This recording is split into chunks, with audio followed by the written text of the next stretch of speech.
Spirituality is it's a very interesting concept, a very interesting idea. And often we arrive at spirituality because everything we have used before haven't provided the peace, the happiness, or the love that we were seeking. That is, that we didn't find happiness in our activity in the world, in our relationships, in our job, in our hobbies.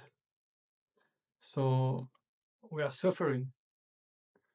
And when we suffer, naturally, spontaneously, we search tools to find a solution to it, which is the natural way of life. Just like when there is pain in your body, there's a natural impulse to do something about it. Just like when you are hungry, there's a natural impulse to search for food. And that's exactly the same in the mind when you start to suffer. And the mind will start to have the impulse to search for a solution to its problems. So that's how we often find ourselves doing therapy or some kind of spirituality. And we approach therapy and spirituality with the intention of healing, with the the first step, the first impulse is there is something wrong in me. There is something wrong in my experience. I don't like what is in my experience. I'm suffering. I don't like that. I want a solution for this. So please help me, give me something so I can resolve this. And that's how we approach therapy and spirituality. So the first step is very interesting. The first step can say that can be a healthy step. Like, no, I'm suffering, I'm in pain. Maybe I wasn't aware of that before, that my life was meaningless. Maybe I just realized that and suddenly I'm like, okay, so maybe there is something else, So there is the natural impulse, it's fine. So we start therapy or psychology or other kind of spirituality. But the impulse is there is something wrong and I want I want to heal myself. I want to heal my mind. I want to heal my body in a way or another. I want to heal my relationships. I want to save the world. I want this, I want that. So the impulse, it's really wanting. It emerged from a desire of wanting something. And so you start to do different kind of activity. You meet different teachers, different retreats, different books.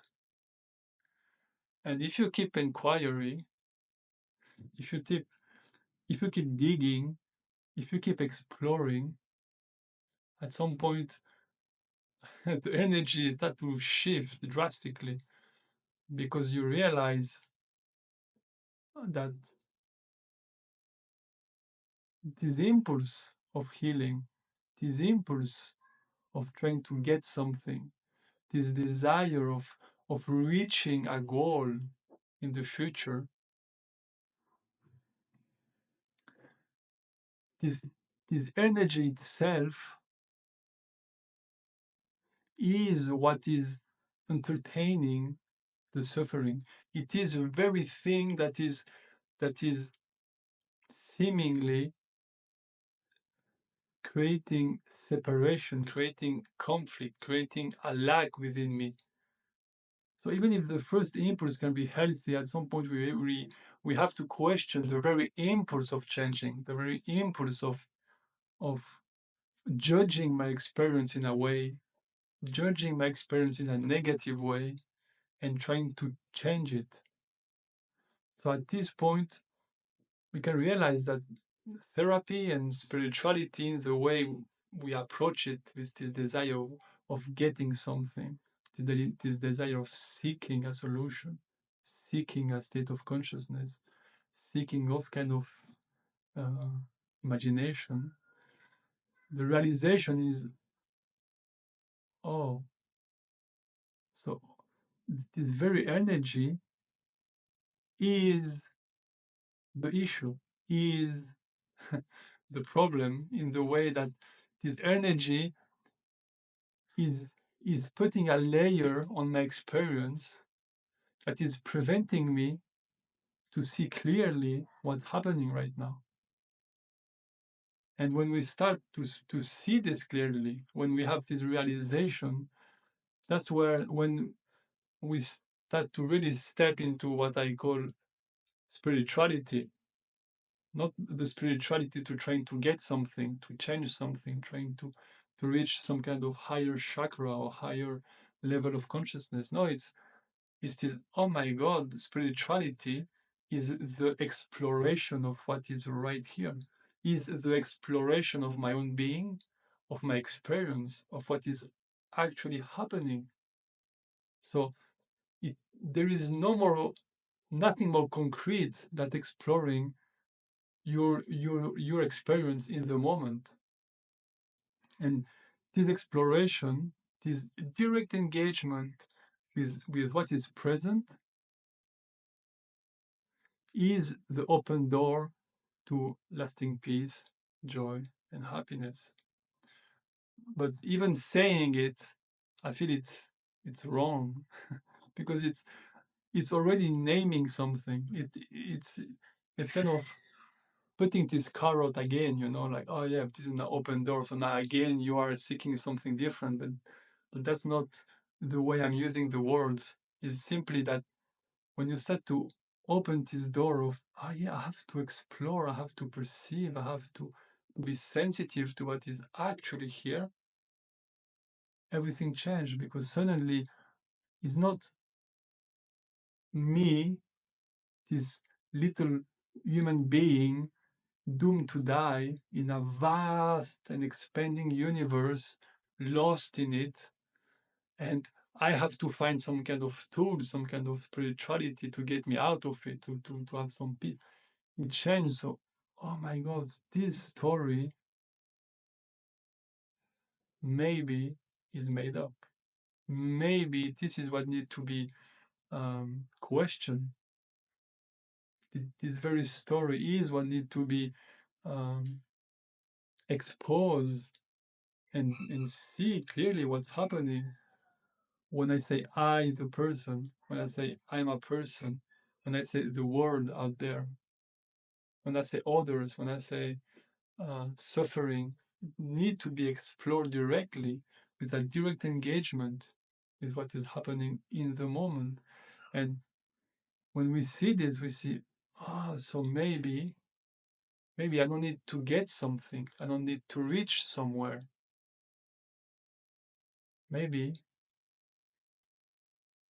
I have to become poor again. Have to have to see what is that I'm holding to. What is that?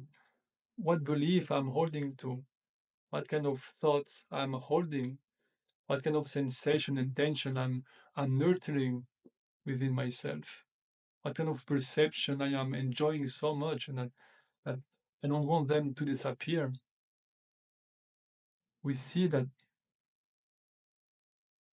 this process, this realization is not getting somewhere, is losing everything. And it is this becoming poor again, to fall back into misery, to realize that nothing belonged to me. Nothing. And you can start with very easy things like different objects. Then you can start with your house. There is no ownership. A paper with a name is not the definition of ownership in reality. Maybe in imagination, not in reality. So things start to leave you. So suddenly maybe it is imagination of spirituality, of gaining some kind of beautiful house on top of a mountain, with sacred pictures of different kind of teachers. But this object, it has nothing to do with you. So this leaves you. This imagination leaves you. And maybe you can start to question relationship.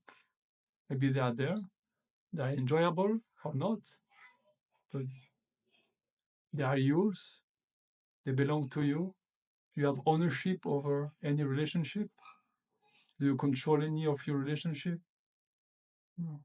So this leaves you also. And then you can question, all of the human drama completely. Why is this drama happening? Do you need it?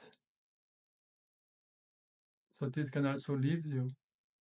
And then you go into the body and you say, well, but I have a body, right? And then you start to question this. Really? Which part belong to me? And how do I know that it belongs to me? And this is the exploration.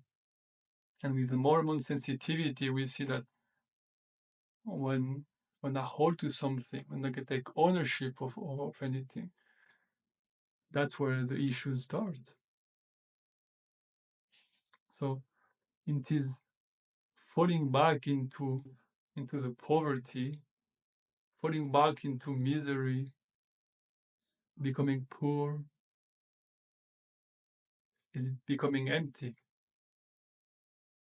Is to remember how empty you are, how nothing belongs to you, how everything is transient, passing by, belonging to no one, and you are constantly empty, empty. Nothing belongs to me. Nothing belongs to me. And there's this remembering. Ah, yeah, I'm I have nothing. I am no one.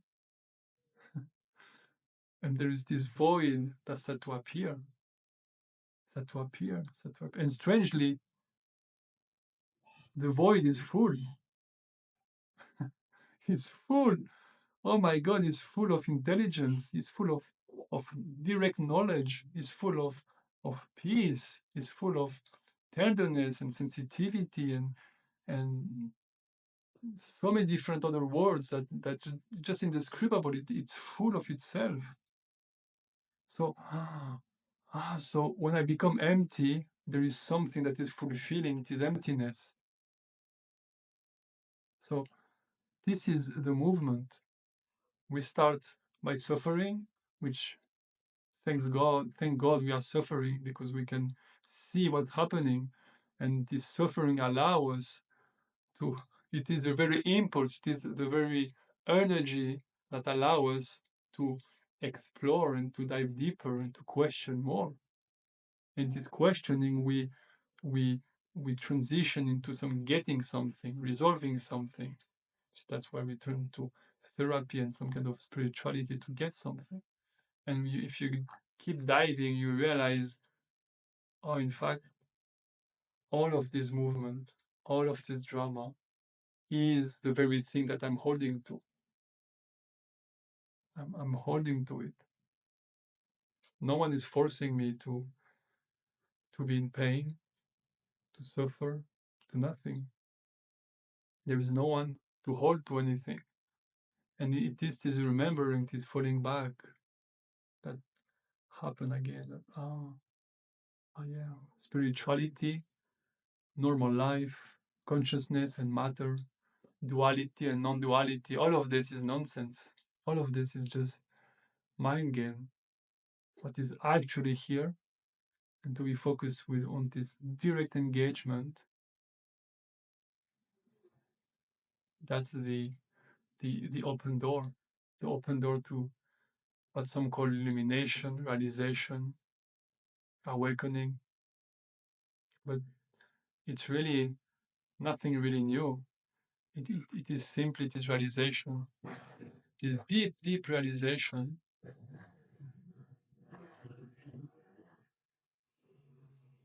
that this I am is nothing. It is pure void, but it's not empty. So the more, in a way, we disengage with the human drama, the more we maybe from outside we maybe feel the perception of being more cold or not caring, but it's very the opposite.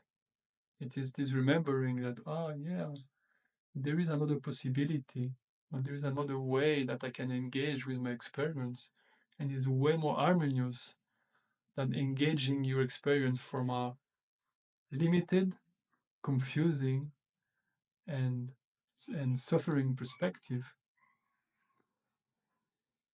But we can engage from that perspective, and that's perfectly fine. And we can engage it from another perspective. And that's why suffering is so important in a way, because the suffering is it's important because we get in touch with this impulse, this when we start to suffer, it's this memory that we have lost that that's right, this is this is not the way I think it is. You know, maybe what I know is wrong. Maybe I'm wrong. Maybe I don't know what's happening. And it is I don't know. This is the void emerging in the mind. I don't know. Maybe I don't know what's happening now. And this is the void that had to emerge within the mind.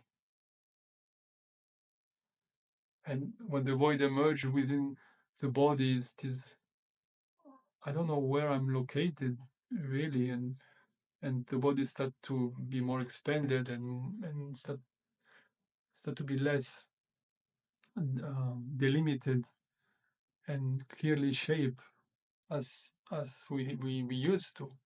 That the void appearing within the dimension of sensations, and when this void appear within the field of perception, well, suddenly things are not that far.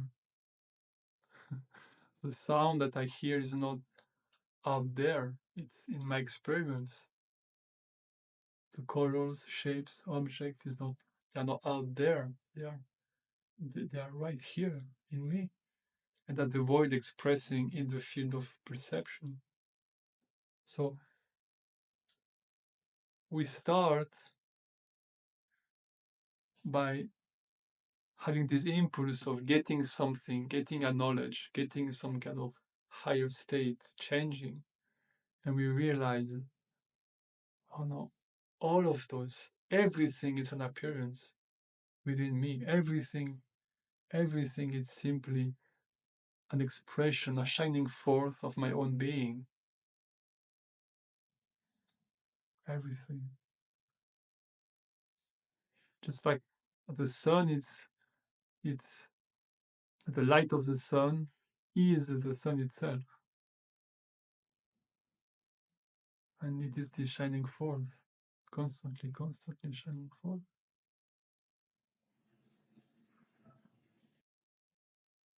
And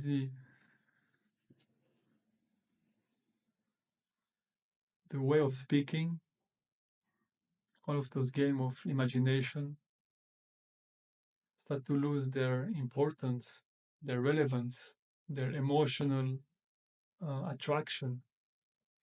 They can appear, and in a way, human life start to become less interesting, and something else start to become very more interesting,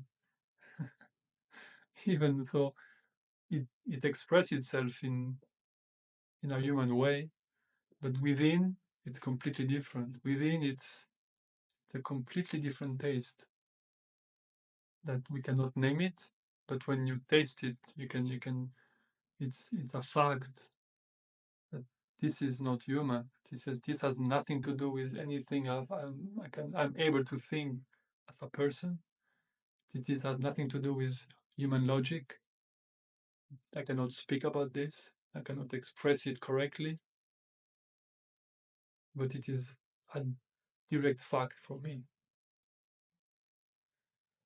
And this void, this shining forth, this presence have thousands of names, but no name can really define it.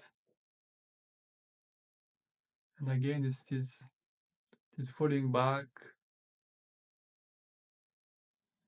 this remembering that we own nothing. Nothing is our possession. We don't possess anything. And this stepping back into ourselves, stepping back into what is directly here. And strangely, the more we step back, at some point you see that, oh my God, I'm going in. And again, that's where non-duality and duality, matter and consciousness, inside and outside, start to lose their difference. And there's it just things become more seamless. Everything is the same. Everything is an expression of eternity.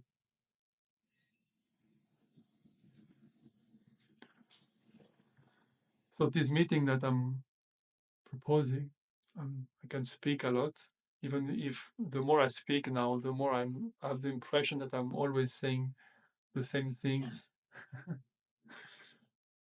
But there is nothing, you don't need to memorize anything, because this is not something that you can remember. It's something that you are engaged with constantly. So you don't need to remember. Just like you don't need to remember the space where you are, because you are constantly in it. So if you want to check where you are, you just look around and you just, oh yeah, here I am.